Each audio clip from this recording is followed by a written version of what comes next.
नमस्कार मंडळी, आज आपण संकष्ट चतुर्थी विशेष बाप्पाच्या आवडीचे गुळ आणि खोबऱ्याचे मऊसूत असे उकळीचे मोदक तयार करूयात। त्याच्यासाठी गॅसवर कढाई ठेवायची, साजूक तूप घालून घ्यायचं, 1 चमचा खसखस चांगलं परतून झाला की खवून घेतलेला खोबरा घालायचं। 1 वाटी खोबऱ्यासाठी अर्धा वाटी गूळ घेतलेला आहे। गूळ खोबरं चांगलं मिश्रण कोरडं होईपर्यंत चांगलं परतून घ्यायचंय। वरनं साजूक तूप घालायचं म्हणजे खूप छान लागतो मोदक चवीला आणि सारण सुद्धा अगदी मऊसूत तयार होतो।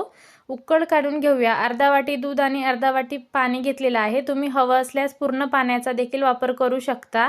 चिमूटभर मीठ घालायचंय, 2 चमचा साजूक तूप घालून साधारण हे 15 मिनिटं एक उकळ काढून घ्यायची आहे। साधारण आपण 1 चमचा तूप पुन्हा घातलेला आहे। मॅशरनी चांगलं मॅश करून घ्यायचं। मिश्रण थोडंसं कोमट झालं की हाताच्या मदतीने चांगलं आपल्याला हे पीठ मळून घ्यायचंय। मस्त असं मऊसूत पीठ तयार झाले ना तर मोदक सुद्धा तेवढेच मऊ होतात। पीठ तयार झालं की लगेच आपण याचे मोदक तयार करायला घेऊया। एक छोटासा गोळा घ्यायचा आहे, मस्त असा हाताने छोटीशी पारी तयार करून घ्यायची आहे आणि जेवढी शक्य होईल तितकी पातळ पारी करून घ्यायची, म्हणजे मोदक चवीला छान लागतो।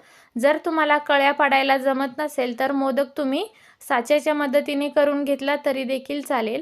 अशा पद्धतीने जवळ पारी तयार करून घ्यायची। मस्त असे मोदक जमेल तेवढे आपल्याला हे कळ्या पाडून घ्यायचे, म्हणजे मोदक दिसायला सुबक दिसतो। मस्त असा भरपूर सारण भरून घ्यायचं आणि अलगद हाताने बघा असा मोदक बंद करून घ्यायचा आणि एक्स्ट्राचा वरचा जो पीठ असतो ना तो बाजूला काढून घ्यायचा, म्हणजे खाताना चांगलं लागत नाही। मस्त असे मोदक आपण हळदीच्या पाण्यात स्टीम करून घेणार आहोत।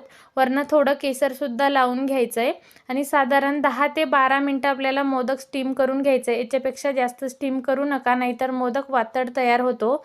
मस्त असे गणपती बाप्पाच्या आवडीचे मऊसूत मोदक तयार झाले। नक्की ट्राय करून बघा।